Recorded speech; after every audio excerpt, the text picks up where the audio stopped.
మేల్కోట క్షేత్రాన్ని సంరక్షించడానికి రామానుజుల వారు ఎలాంటి చర్యను అవలంబించారు? మ్లేచ్ఛులంతా దేవాలయాలన్నింటినీ ధ్వంసం చేస్తూ విగ్రహాలను అపహరించి కరిగించి బంగారాన్ని సొంతం చేసుకుంటున్న సమయం అది. మేల్కోటలో ఉన్న కృష్ణ విగ్రహాన్ని కూడా ఆ రాజ్యాన్ని పరిపాలిస్తున్న నవాబు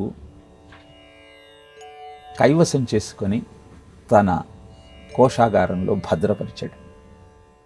నిత్యము కృష్ణుణ్ణి ఆరాధిస్తున్నటువంటి ఆ పుర ప్రజలంతా దుఃఖితులయ్యారు.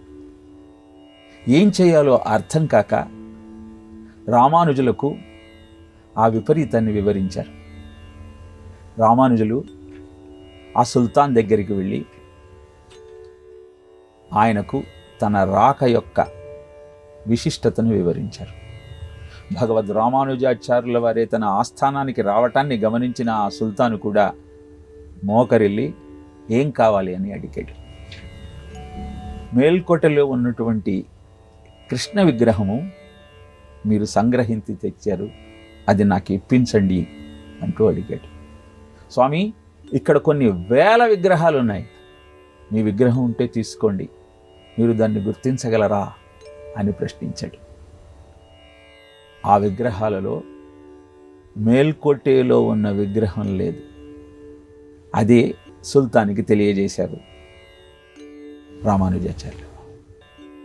ఎలా ఉంటుంది స్వామి, మా వాళ్ళు కరిగించి ఉంటారు అంటే, నా కృష్ణుడు నేను పిలిస్తే ఎక్కడున్నా తిరిగి వస్తాడయ్యా అంటూ మంగళ తుంగ నిరంతర చంద్రధురందర బృందధరాధిపతి మాధవ గౌరవ సనమణి నూపురమర కథహార సురాధిపతి అంకిత చందనానుపమ సంజన అంజన రూషిత నయనపతే జయ జయ హే హరి హరి మాధవ మధుసూదన హరి ఆనక దుందుబి భాగ్యపతే అంటూ అద్భుతమైనటువంటి కృష్ణ స్తోత్రాన్ని ఎత్తుకోగానే ఆ కృష్ణ విగ్రహాన్ని చూసి ముచ్చటపడిన సుల్తాన్ కూతురు ఆశ్చర్యపోయే విధంగా ఆ విగ్రహం నడుచుకుంటూ రామానుజాచార్యుల వారి సన్నిధికి చేరింది.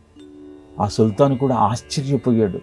విగ్రహం కదిలి స్వామి కనుల ముందుకు వచ్చిన వైనాన్ని చూసి పరవశించిపోయాడు.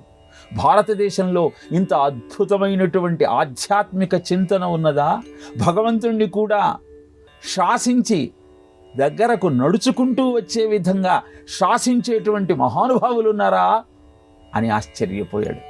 అనంతరం ఆ కృష్ణుణ్ణి మేల్కోటేలో ప్రతిష్ఠించి అందరూ ఆరాధించటం ప్రారంభిస్తే ఆ కృష్ణుణ్ణి వదిలి ఉండలేని ఆ సుల్తాను కూతురు పరిగెత్తుకుంటూ మేల్కోటేకి వచ్చి అక్కడే తన జీవితం అంతా గడిపింది కృష్ణ ఆరాధనలతో. భారతి బంగరు ముంగిట భగవంతుడే పారాడెను, ఋషి సంతతి గొంతు విప్పి రుక్కులు చక్కగా పాడెను అన్నటువంటి అద్భుతమైన గీతానికి స్ఫూర్తి భగవద్ రామానుజాచార్యుల యొక్క ఈ మహిమయే.